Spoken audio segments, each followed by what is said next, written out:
A body lies still. The field is quiet. Then one crow lands. Then another.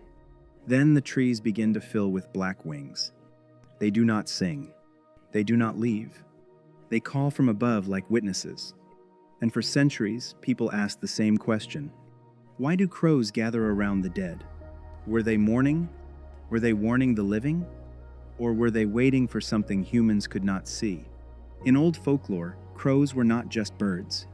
They were omens, messengers, watchers between this world and the next. And tonight, we enter the dark side of their legend.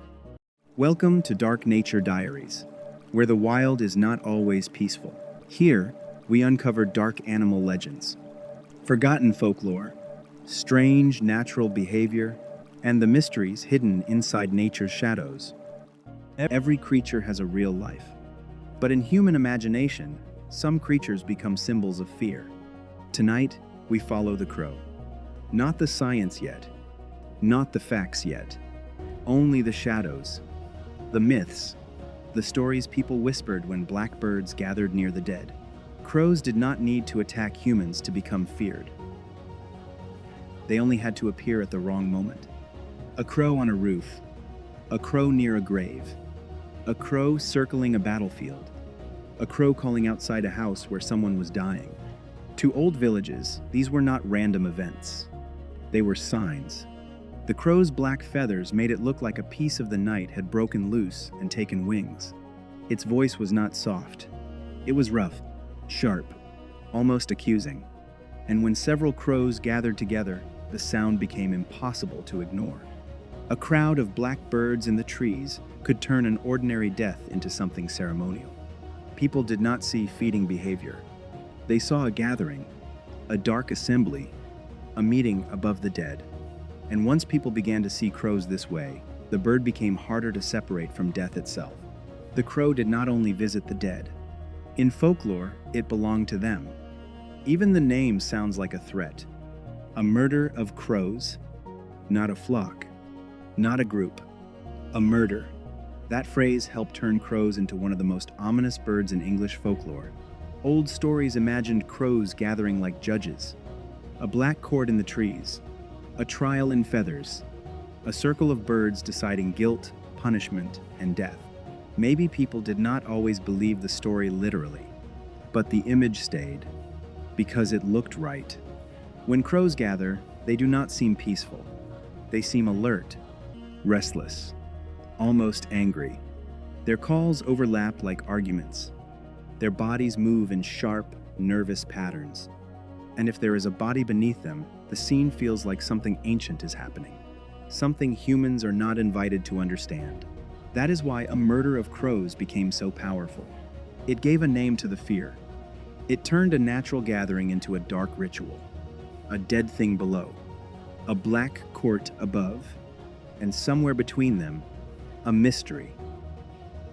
In old superstitions, a crow did not need to gather in large numbers to frighten people. Sometimes one was enough. One crow on the roof, one crow tapping near a window, one crow calling from a dead tree. Some folk beliefs treated these moments as warnings that bad news was coming. If a crow appeared near a sick person's home, people remembered it. If death followed, the crow became part of the story.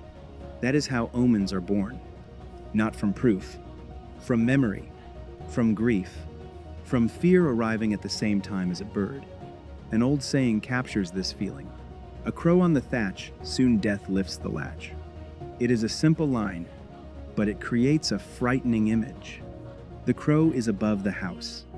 Death is at the door, and the family inside does not know which will enter first.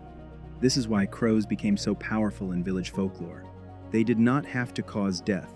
They only had to appear before it. To a frightened mind, that was enough.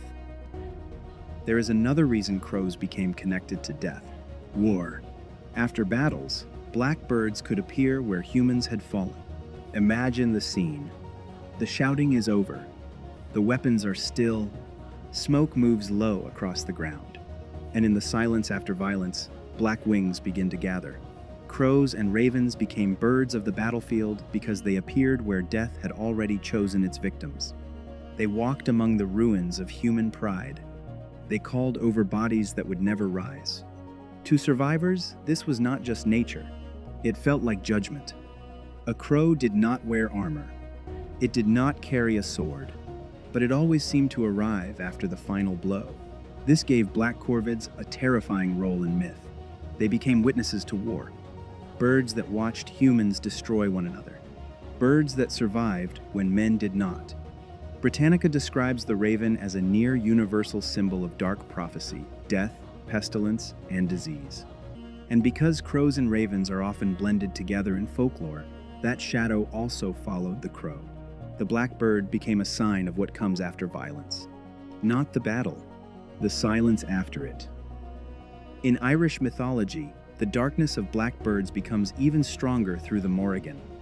She is remembered as a figure of war, fate, sovereignty, and doom. In some traditions, she is connected with crows or ravens on the battlefield. This made the black bird more than an omen. It became a shape of fate. Imagine ancient warriors standing in mist before battle. No one knows who will live. No one knows whose name will be remembered. Then a black bird lands nearby. To one man, it is only a bird. To another, it is a sign. The Morrigan watching, fate choosing, death waiting. This is what makes crow mythology so powerful. The bird does not have to speak. It only has to appear. Because in the mind of someone already afraid, a black wing above the battlefield can feel like a message from another world. The crow becomes a creature that knows the ending before the story is finished. Not every blackbird legend is only about fear. Some are about knowledge. In Norse mythology, Odin has two ravens, Hugin and Munin. Their names are commonly linked with thought and memory. They fly through the world and return to Odin with what they have seen. This matters because it gives the blackbird another power. Not just death, information.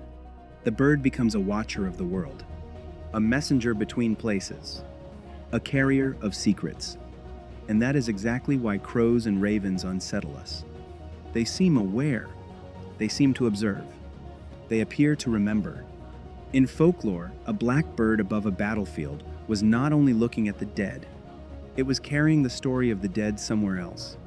To gods, to spirits, to the unseen world. This is why the crow became more than a scavenger in human imagination. It became a witness with wings, a creature that could take human fear and carry it into myth. Some black bird legends became bigger than one village, bigger than one death, bigger than one battlefield. At the Tower of London, ravens are tied to one of Britain's most famous legends. According to historic royal palaces, it is said that the kingdom and the tower will fall if the resident ravens ever leave the fortress. Think about how powerful that is. A bird becomes a warning system for an empire.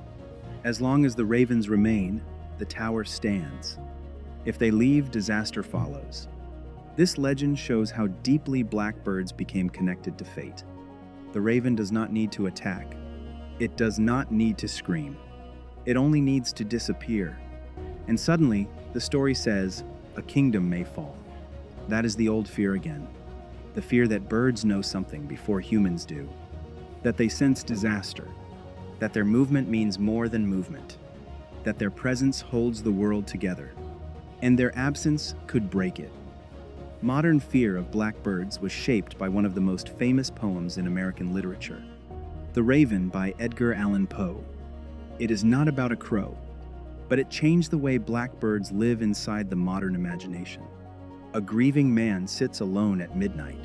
He mourns someone he has lost. Then a raven enters. The bird says one word. Nevermore. That word is not violent, but it is worse. It is final. It tells the grieving man that what is gone will not return. Britannica describes the raven as a poem centered on lost love, grief, and a raven whose repeated word becomes a harrowing answer to the speaker's fear and longing. This is why blackbirds became symbols not only of death, but of memory. A crow at a grave, a raven at a window, a blackbird calling at night. They remind humans of what cannot be undone. The dead do not return. The past does not reopen. And sometimes, the only answer grief receives is Nevermore. Modern films and series still use blackbirds the same way folklore did. A crow on a rooftop means something is wrong. A raven crossing the moon means the story is turning darker. A flock rising from a cemetery means death has entered the scene.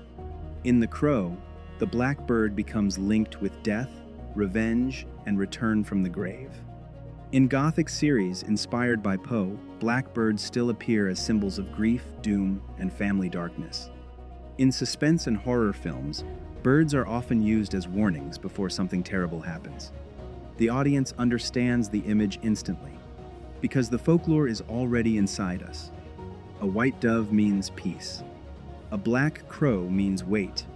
Something is coming. That is the power of this symbol. Directors do not need to explain it. The bird appears. The music drops. The sky darkens. And we understand. The crow is not just part of the scene. It is the warning before the scene breaks. So why do crows still feel mysterious? Because they sit at the crossing point of every old fear. Death, memory, war, fate, warning, the unseen. When crows gather around the dead, the scene feels too organized to ignore. A body below, blackbirds above, calls in the air, eyes watching from the branches. Even today, when we know more than ancient villagers did, the image still feels strange. It feels like a message, a ritual, a secret meeting. Maybe that is why the myth survived. Not because crows are evil, but because they appear in the exact place where humans feel most helpless. At the edge of death, at the edge of meaning, at the edge of what we cannot control. The crow became mythic because it did not run from death. It stood beside it, and humans have always feared the creatures that can stand calmly near what terrifies us most. So the next time you see crows gathered in a tree, remember this. Before science explained them, folklore feared them. To old villages, they were not only birds, they were omens, battlefield witnesses, messengers of fate, black-winged signs that death had passed close by. Maybe that is why they still unsettle us. Because when crows gather around the dead, it feels like they are not only watching the body, it feels like they are watching us. Do crows feel more mysterious or more terrifying? In the next episode, we will enter to the world of wolves. For centuries, wolves were not just predators. They became monsters, werewolves, curses, night hunters, creatures of the full moon. But why did humans turn the wolf into one of the most feared legends on Earth? Watch the next episode, Why Wolves Became Monsters in Ancient Legends.